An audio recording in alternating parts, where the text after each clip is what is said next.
আরাফার দিনের রোজা এর ফজিলত অপরিসীম। নবী করিম সাল্লাল্লাহু আলাইহি ওয়াসাল্লাম বলেছেন, আরাফার দিনের রোজা যদি কেউ রাখে, আল্লাহর কাছে আমি ধারণা রাখি, আল্লাহর প্রতি আমার ধারণা হলো এই রোজার বিনিময়ে আল্লাহ তাআলা রোজাদার ব্যক্তিকে 1 বছরের পেছনের 1 বছরের সামনের অগ্রিম গুনাহ আল্লাহ তাআলা মাফ করে দিবেন। ইসলামের অন্য কোনো আমল এরকম পাওয়া যায় না যে আমল করলে অগ্রিম আল্লাহ সুবহানাহু ওয়া তাআলা গুনাহ মাফ করে দিবেন। আরাফার দিনের রোজার এত ফজিলত যে পেছনের তো বটেই, সামনের 1 বছরের আল্লাহ সুবহানাহু ওয়া তাআলা ছোটখাটো গুনাহগুলো কি করবেন?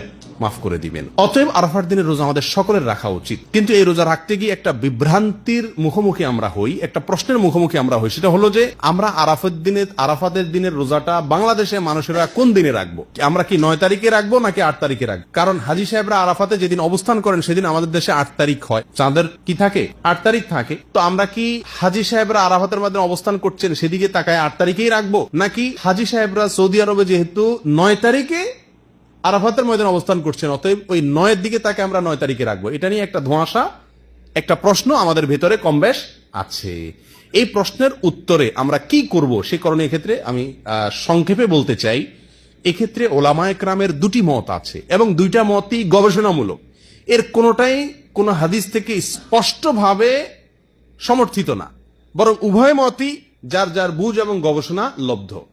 কোনোটিকেই সঠিক বা ভুল এটা বলা বুদ্ধিমানের কাজ হবে না। অনেক উলামায়ে কেরাম বলেন, আমরা হাজী সাহেবরা আরাফাতের ময়দানে যেদিন অবস্থান করবেন, পৃথিবীর সকল প্রান্ত থেকেই আমরা হাজী সাহেবদের ওই অবস্থানের, আরাফাতের অবস্থানের দিনেই কি রাখবো? রোজা রাখবো। এটাই হলো আরাফাত দিনের রোজা। যদি সেদিন কোনো দেশে ঈদ না হয় তাহলে আমরা রাখবো। সেটা আমার দেশে 8 তারিখ হোক 7 তারিখ হোক, দেখার দরকার নেই। এটা হলো অনেক উলামায়ে কেরামের মত। অনেক উলামায়ে কেরাম বলেন না, আমরা 9 তারিখে রোজা রাখবো আমাদের দেশে। সেটা হাজী সাহেবদের আরাফাতে অবস্থানের পরের দিন হয়, অর্থাৎ এদেশে সৌদি আরবে ঈদের দিন হয়, ওই দিন আমাদের দেশে 9 তারিখ, আমরা 9 তারিখে রাখবো। কেন? কারণ নবী করিম সাল্লাল্লাহু আলাইহি ওয়াসাল্লাম যে আরাফাতের দিনে রোজা রাখতে বলেছেন, আসলে 9 তারিখকে, জিলহজের 9 তারিখকে আরাফাতের দিন বলা হয়। এখানে তারিখটা হলো উদ্দেশ্য, আরাফাতের দিন এটা হলো শুধুমাত্র নাম। জিলহজের 10 তারিখে ইয়মুন নাহর বলা হয়, জিলহজের 9 তারিখে ইয়মে আরাফা বলা হয়, জিলহজের 8 তারিখে ইয়মুত তারবিয়া বলে। এগুলো হলো এই দিনগুলোর এক একটা নাম। যেহেতু নবী সাল্লাল্লাহু আলাইহি ওয়াসাল্লাম আরাফার দিন রোজা রাখতে বলছেন, অতএব 9 তারিখে রাখবেন, এরকম একটা মত উলামায়ে কেরাম বলেন। এখন আমরা কোন দিকে যাব? 8 তারিখে রাখবো নাকি 9 তারিখে রাখবো? আমি বলি, যেহেতু কোনো মতের পক্ষেই সুস্পষ্ট কোনো হাদিস নাই, অতএব আমাদের জন্য সবচেয়ে যুক্তিসঙ্গত হলো দোনো দিন রাখা, 8 তারিখে এবং 9 তারিখে রাখা। কারণ জিলহজের 1 থেকে 9 তারিখ পর্যন্ত এর প্রত্যেকটা দিনই আমাদের কম বেশ রোজা রাখার চেষ্টা করা উচিত।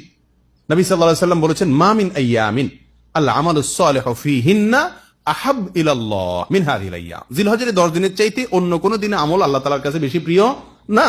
এইজন্য উলামায়ে কেরাম বলেন যে এই 10 দিনের প্রথম দিনগুলো, ঈদের দিন বাদে প্রথম দিনগুলো প্রত্যেকটা দিনই কি রাখা উচিত? নফল রোজা রাখা উচিত।